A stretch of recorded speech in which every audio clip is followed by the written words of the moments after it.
Hello friends, me here, and today I'm going to talk about this really fun deck that I used during the Battle Hardened Portland Commoner event. I ended up in 11th place. I totally missed the top 8 cut, but I felt that the deck I brought was really great against the meta, except for like a couple of decks where it auto loses. But against the popular choices in the format, it really performed well.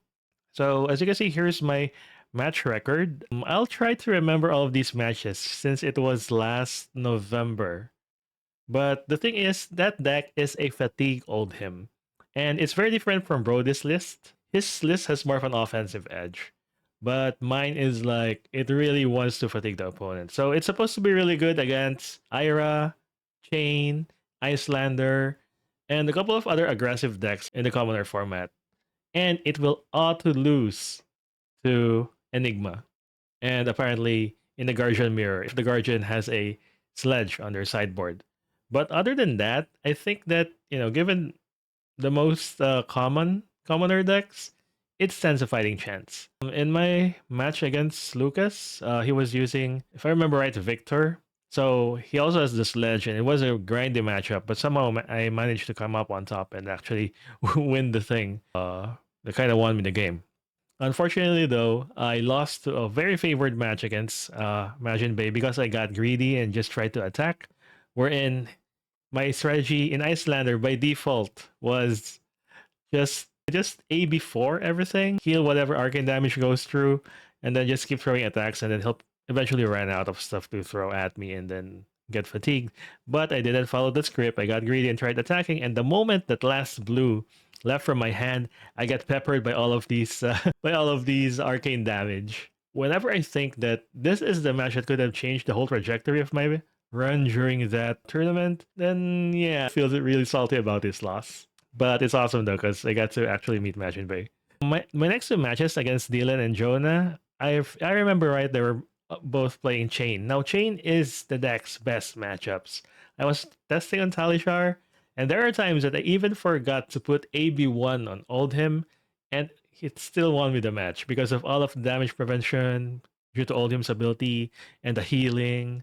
And of course, the best thing about it is that most chains don't know how to play against Fatigue Oldhim. So if they follow their game plan of just trying to Soul Shackle every turn, they essentially handed you their win condition. If they do know how to play, there's still a bit of a hurdle and some RNG to get over through because they still have to actually go over your defenses and get damage in. And with all of the armor and the defense reactions and all of the blocking that we can do, plus the fact that we have ways to kind of prepare for their big turn, it's a really tough matchup for them. Next up is against both Dylan and Naib. They're both playing Ira, if I remember correctly. And it's really funny because I think Naib going into the tournament think that Ira is unfatigable, which is ironic because I also have the same thought process when I was using Ira in Commoner until I actually met the prototype of this Fatigue Oldhim and got fatigued. And this is exactly what happened during both matches. The games were really close. And you can see the progression of how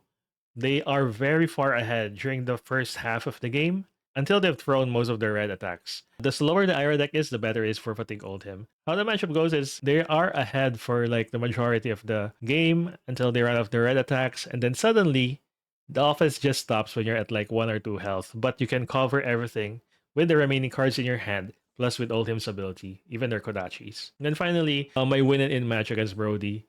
And this is horrible because his Oldhim is way more equipped in the mirror against my Oldhim deck.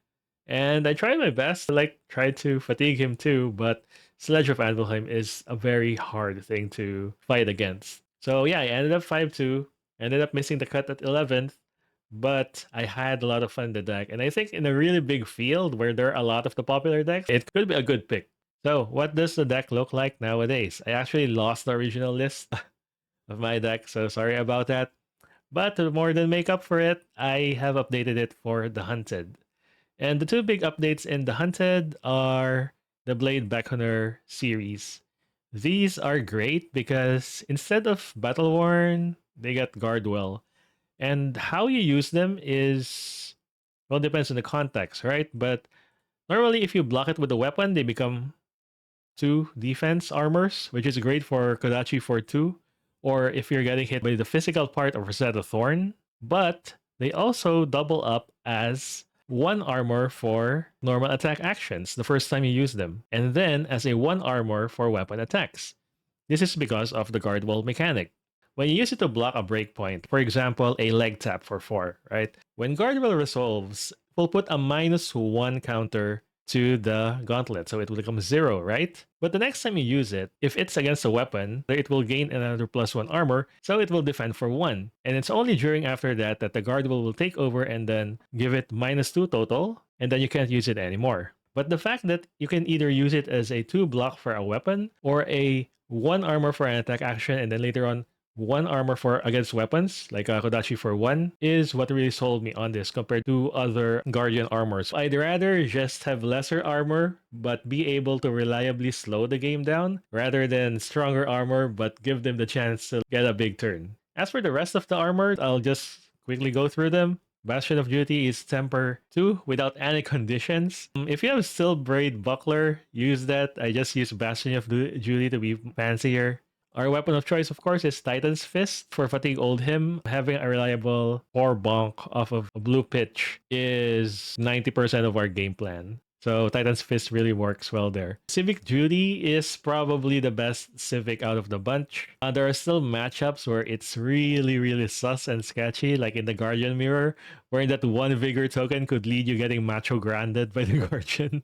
But other than that, it can actually screw Ira over. So if you give them a Vigor token and then they don't have a leg tap to spend on it, if they use their Kodachis, they need to consume the resource first. And they can't pitch anything that's 0 cost in their graveyard. So their attack stops right there. Usually they just throw you a 2 cost 6. And then finally we have Helm of Isen Speak. This is better than any other armor.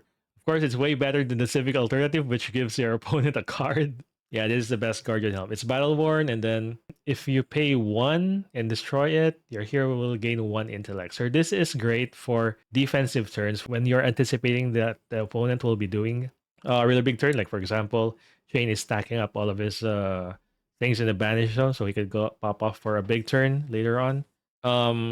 Yeah, we can prepare for it with Helm of Isen Speak because that extra card really helps.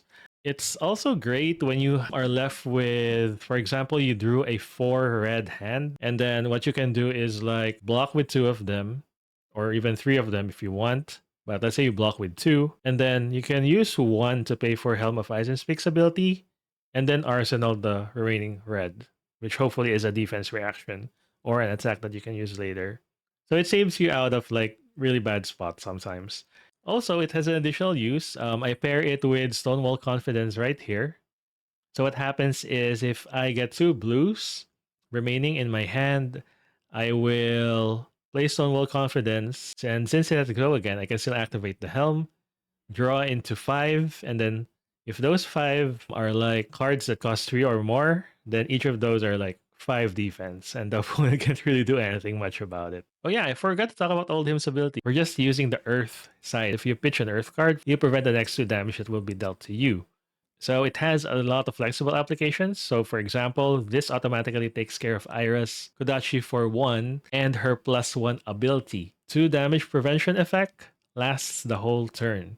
So for example, you get Kodachi for 1, which is prevented by the ability, and then you get Kodachi for 2, but you block it for 2.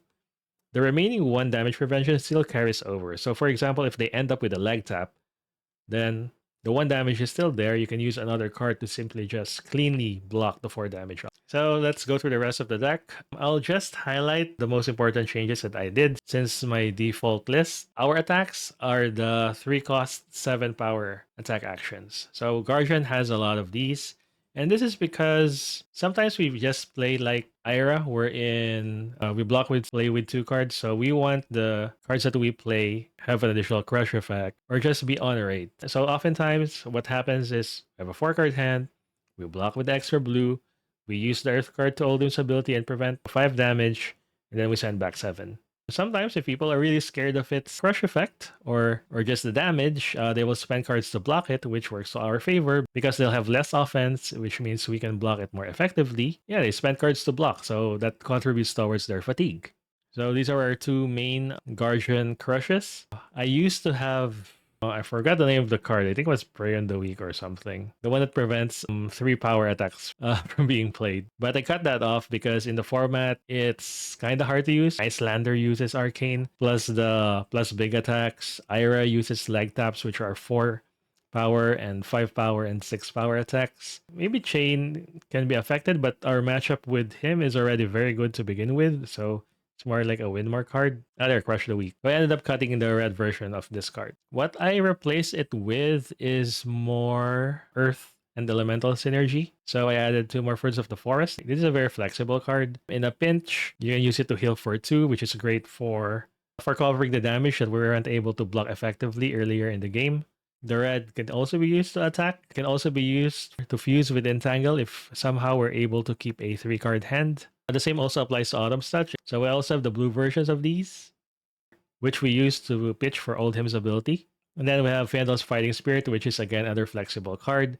It's great against Ira, especially since we usually end up with less life compared to her from early to mid game. So it's very easy to just get hit by Kodachi for 1, block their Kodachi for 2 with Fyendal's. Its ability will negate that Kodachi for 1 earlier. This is also great against Rosetta Thorn, where it goes a long way to lessen its impact. We take the 2 Arcane, and then we block the physical, heal 1 damage, which negates 1 of the Arcane damage, and then since we got hit by the Arcane, we can still use something like Arcane Polarity. But of course, to cover the bigger chunks of damage, we put in the best defense reactions, so which are Fate Foreseen and Sink Below. Test of Strength makes its way here because it's another 4 block again, and you really don't mind them getting gold if they win the clash. Next are the rest of the blues. So we have Blue Crush the Week, more of just for pitching and blocking rather than the actual ability. But sometimes in matchups where it's relevant, you can just throw it out. And they still have to respect it because if they don't block it, it will still do its crush effect. So they usually spend a card on it or maybe a couple of armors. But either way, you get some interaction from it. I've explained Soulful Confidence's synergy with Helm of Isen Speak. So with 5 intellect plus a lot of the cards having +2, it's very easy to defend against the opponent's big attack if you're anticipating it. At its worst, it blocks for 3. And then at its really worst, you can pitch it to your hammer, but it won't give you the +1 power bonus. Glacial Footsteps is here to act as a 6 cost 8. Later in the game, sometimes it comes back and then you're left with multiple blues. And then since by that time you can already prevent whatever or lessen whatever offense they're doing, you can block with 1 blue and then throw this by pitching the other 2 blues. It's 8 damage late game that they have to respect. And yeah, they will need more cards to block this, and then it contributes faster towards their fatigue. Blue Entangle is also more for blocking and for pitching, but occasionally, if it's fused, it's still really good value because you essentially get 7 power total for 3 costs, but that's only if you're able to fuse it. But yeah, most of the time you just use this to block. And then the rest of the blues are Earth cards, which is primarily used to pitch to Oldhim's ability to get your 2 damage prevention. I experimented with 6 before, but I found out that the extra Earth cards only have 2 defense, so I just opted to run 10 of them. The idea is since it's a 40 card deck, chances are you will have 1 in your hand. The interesting thing about this is that beyond pitching it to Oldhim's ability, late game they actually have their own uses because of the decompose mechanic. You can actually use it to gain 1 life, which can be very important late into the game when you're down to 1 health or 2 health, and you just wanna have a little bit of buffer.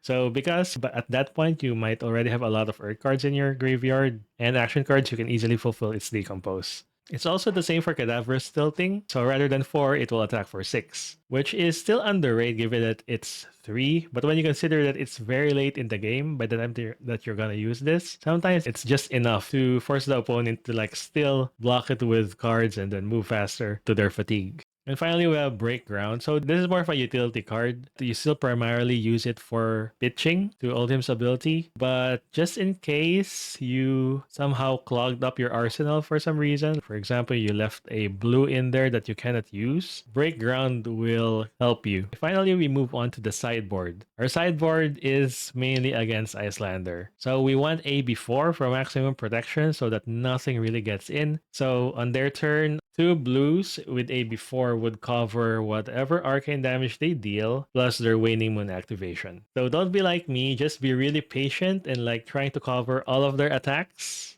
Always try to keep a blue in hand in case they do shenanigans. Don't try to overcommit in your offense. And finally, Arcane Polarity is our best tool against Chane. Because we'll be doing AB1 against Chane, we'll have 1 damage leaking from Rosetta Thorn. And then between these 2 cards, they would cover 8 Rosetta Thorn leaks. And also, yeah, this is great for Iyslander. So whenever you get hit by Arcane, just let 1 Arcane damage through, and then just use Arcane Polarity. The life gain really helps in both matchups. Yeah, that's the deck. As for the basic gameplay loop, you will do a lot more decision making when it comes to defense, how you want to handle their offense. But the basics of it is that you have 4 cards in hand. How many of those do you want to use for actual defense? These are the 3 blocks. If you have an earth card, do you want to use it for Oldhim's ability, which often you really want to use? For your remaining card, which is a blue, do you want to bonk them with the hammer, or do you just want to block an additional attack? Or alternatively, for example, do you want to block with 2 and then throw a 7? You can be really flexible about how you want to approach the match. But the default gameplay is just block the best you can,